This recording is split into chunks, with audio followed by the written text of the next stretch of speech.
Putin's the guy that's going to save your butt. So, I'm for Putin, I'll tell you. Putin. Well, you're not alone. If a poll were done in America that was an unbiased poll, most Americans would support him over Obama. And I'll say something else. If Putin ran for the presidency against Hillary Clinton, he'd win 80-20. I'll be right back. Join the Savage Nation. Call now, 855-400-SAVAGE, 855-400-7282. Savage. The Savage Nation is sponsored by Swiss America, the only company I trust with my financial future. Call 800-289-2646 or Swiss America. We stand united in solidarity, not only to deliver justice to the terrorist network responsible for those attacks, but to protect our people and uphold the enduring values that keep us strong and keep us free. And we salute the people of Paris for insisting this crucial conference go on. I can't listen to him anymore. He's an embarrassment on the world stage. An overgrown embarrassment. Instead of talking about the gravest threat to civilization since Adolf Hitler, he talks about global warming. That alone is a crime against humanity. What these fools, these greedy fools, are doing is rendering this world more unsafe than ever. Instead of unifying against ISIS and wiping them off the planet as issue number one, they're distracting the world with this rubbish about global warming because they want to answer to the greedy pigs in the green industry who put them there. Now let me get into the illegal immigrant situation. I want to show you how nice they are. Illegal immigrants sue Oregon over ballot measure denying licenses. Liberal Oregon went to the polls, and they passed Measure 88 last year with a strong two-thirds majority. 35 of Oregon's 36 counties voted against driver's licenses for illegal aliens, as did every congressional district in the state, most represented by Democrats. But the ACLU, a rogue terrorist legal organization, found 5 illegal aliens and is suing the state to overturn the will of the people. It says Measure 88 is unconstitutional because it arbitrarily denies driving privileges based on membership in a disfavored minority group. Now listen very carefully. The ACLU is the linchpin to the survival or demise of this nation. They are a legal terrorist organization, in my opinion. If we had a true Republican Party, they would investigate their funding, and they would search to the ends of the earth for foreign donations, which would render them illegal. Join the Savage Nation. Call now, 855-400-SAVAGE, 855-400-7282. And now, America's most exciting radio talk show, The Savage Nation, home of unprotected thought, borders, language, culture. And here he is, Michael Savage. No one knows anything anymore. If it's not on the iPhone, it doesn't exist. It's sad. People don't know what to do. They look in the iPhone, they think it's the oracle that's going to lead them to everything, a date, a meal, salvation. There's no need for a Bible. No need for anything anymore, just an iPhone. The saddest picture I saw was during the attacks by the Islamo-fascists, when these vermin, subhuman, carrying a Quran in one hand and a machine gun in the other, were machine gunning people. And they showed some video camera inside a cafe of the people running as you would be scared to death. You don't know what to do. And I see a man in there pull out an iPhone. As the glass is flying into the cafe from the machine gun bullets hitting the glass, he's looking on his cell phone, his iPhone, for some advice on how to avoid getting killed. It was unbelievable to me. There's no ability to even put 2 and 2 together anymore. So now here in America, listen to this article. Illegal immigrants sue Oregon over ballot measure denying licenses. This is an astounding story. They got a lawsuit together, 5 illegal aliens who didn't belong here to begin with. They go to the ACLU, or the ACLU goes to them. The ACLU, again, I'll repeat, is a legal terrorist organization that is more powerful than Congress itself because they've planted judges throughout America. I'll tell you the truth, if I had the power, the first order of business would be to put Well, I can't go down the line right now. If I had the power, I would outlaw George Soros from operating in America. I would outlaw the ACLU from operating in America, and I'd make them prove that they're not a domestic terrorist organization. Listen to what I'm saying to you. 35 of Oregon's 36 counties voted against licenses for illegal aliens, as did every congressional district in the state.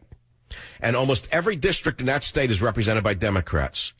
Nevertheless, these illegal aliens who invaded the country, no one forced them to come here. They came here willingly. These 5 illegal aliens who were named only by their initials because they understand what they're doing is incendiary, file a lawsuit alleging that this ballot initiative is unconstitutional because it denies driving privileges based on membership in a disfavored minority group. It goes on and alleges Oregon voters were motivated by animus toward persons from Mexico and Central America. Well, it's nonsense. Cynthia Kendall, president of Oregonians for Immigration Reform, said it's not the responsibility of Oregonians to make illegal immigrants comfortable or able to drive to jobs they don't legally have. She said they came here by choice. They weren't brought here against their will. And with those choices come hardships, she said. Now, remember, this was a public vote. It's in a Democrat state. It doesn't stop the domestic legal terrorist organization from the ACLU to go against every common sense law that's passed in this country. Now, what chance do these illegal aliens and their communist fellow travelers in the Anti-Christian Liberties Union have? Very little. You want to know why? Because federal judges are very hesitant to strike down state statutes on constitutional grounds. Let's hope that holds up when this finally gets to that level. 855-407-282. Of course, the big laugh line of the day is the I don't know what to use, what nouns to use for him anymore. I think the word Obama itself will go down in history as a verb. It won't be a name eventually. It'll be a verb. It'll be like, let's see, like he's driving, he's walking, he's talking. You could say he's Obama-ing if he's lying. Or if he's making a fool of himself, saying he's pulling he's Obama-ing. It would have to be an Obama-ing. If he's doing something that's clownish and thinks he's brilliant, that would be an Obama-ing. This will go down as a verb. His name will become a verb for everything comedic and dangerous in the world. The clown is in Paris in the midst of the worst threat to civilization the world has seen since Hitler. And he's pushing a climate deal. And he says it's a greater threat to survival than is ISIS. I mean, it's ludicrous on the face of it. Because even if there was evidence, which there isn't, that man is affecting the climate and that we are, in fact, moving into a warming rather than a cooling phase, it still would not override our number one concern, which is ISIS. They have gained more territory than the size of Great Britain because Obama has allowed them to. It's with American training and American weapons, and our Air Force has not been able to blow up a single ambulance without one of the sorority girls in Washington giving them the go-ahead. And so this clown is in Paris giving a speech. They had to beep him 100 times and he wouldn't stop yakking. Listen to the next one. Let's hear clip 6. Let's see what clip 6 was. We know the truth that many nations have contributed little to climate change, but will be the first to feel its most destructive effects. Oh, God. For some, particularly island nations whose leaders I'll meet with tomorrow, soapbox. Climate change is a threat to their very existence. And that's why today, in concert with other nations, America confirms our strong and ongoing commitment to the Least Developed Countries Fund. You see, a fund. Did you notice what he just said? The Least Developed Countries Fund. Now, let me ask you something. Knowing that politicians are generally corrupt, knowing that non-governmental organizations are also corrupt, knowing that the entire government NGO complex is a corrupt complex, how much of the money that they're going to give to this Least Developed Countries Fund do you think will wind up saving one single coral reef? Now, raise your hands if you know the answer, which is 0. The money will be stolen by the gangster leaders of these island countries. Now, look, I know what I'm talking about. I know exactly what I'm talking about.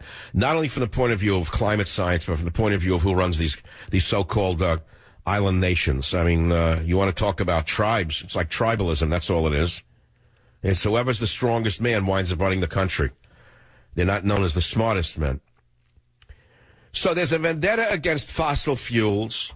And look, we all want a cleaner earth. I've worked for it all of my life. We all want a cleaner earth. But not at the expense of our own survival, nor at the expense of the truth itself. And if we want cleaner energy, there's no cleaner energy than nuclear energy, by the way. You want me to tell you about the devastation of windmills? Would you like to know about the devastation of windmills to avian life? And I don't mean water. I mean things with wings. Do you know how many endangered birds there are now because of windmills in Scotland? Windmills offshore off the British Isles. They're killing birds by the millions. Do you know that? The windmills are? You don't know anything about that. Didn't make it to your local paper. Okay. It's a boring topic. I get it. The safest energy, the cleanest energy is nuclear energy. You want clean energy? You want to give up on the coal? Build nuclear power plants. And then you'll have cleaner energy. But see, that's not what you want to build if you're in the green racket. If you're in the green racket, what you want to do is make sure that green money flows to you. You got to build another beach house somewhere. Now we go on to the only candidate on the Republican side who took on this narcissistic maniac on this climate lie, which is Fiorina, in clip number 11. It is delusional for President Obama and Hillary Clinton and anyone else to say that climate change is our near-term most severe security threat. It is ISIS, Amen. Period, followed closely by Iran and perhaps Russia. President Obama continues to think that somehow our behavior causes terrorism. So he says the climate change summit is a powerful rebuke. No, it's not. Go on, just finish it out with 12. The terrorists don't care that we're gathering in Paris other than it provides a target. Just as he said, well, Republicans are giving terrorists a recruiting tool, and we don't think Syrian refugees should be allowed to enter this country if we cannot properly vet them. President Obama is delusional about this. He's delusional about the threat, which apparently is why he won't do anything about it. She's got it half right. He is not delusional about the threat of ISIS. I'm sorry to tell you that all the evidence points to the fact that he is, in fact, secretly funding ISIS, because if you're not against him, you're for him. If they're using American-made weapons, if you're not letting your Air Force hit their targets, tell me which side he's on. Do you think it's easy for me to say this to you? Do you think that I'm a fool? Do you think it's easy for me to say these things to you? Do you think I have to say these things to you in order to say on the radio? I don't. I could skate over this topic. When you have an overt fellow traveler in the White House who's working with the worst enemies this nation has seen since Hitler. But I think I made my point both on the show in many cases and in my book, Government Zero, which is, if Hemingway were writing nonfiction, he would write that book. It's clear, it's concise, and it's short sentences. And I mention it because it's still important that you read it. Many of you bought it, but you didn't read it. I don't want to talk about you buying it. I want to talk about you reading it. Because I have a greatest chapter on zero science with regard to climate change, which truthfully I don't want to get into right now. It's Monday. Most of you are not that focused. Half the audience is still on vacation, you know, wherever they may be. And it's too heavy a topic to get into right now. Be that as it may, we're facing a very dangerous time in the human history because of the lack of intelligence amongst the world leaders in the West. They're not as intelligent as I would hope they would be. In fact, they're outright stupid.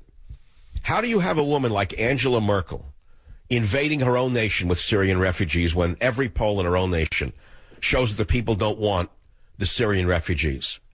How do we in America permit one unknown snake of a man, a shadowy man from Honolulu, how do we permit one shadowy man from Hawaii to override the Constitution, the Supreme Court, the will of the people, and common sense itself? How do we let this man go on one day after another? This shadowy snake from Honolulu. I have no words in my vocabulary to describe the utter contempt I have for this character. I think he is the most dangerous, deceitful man imaginable in the White House. but he is such a skillful liar that most of you have taken it hook, line, and sinker.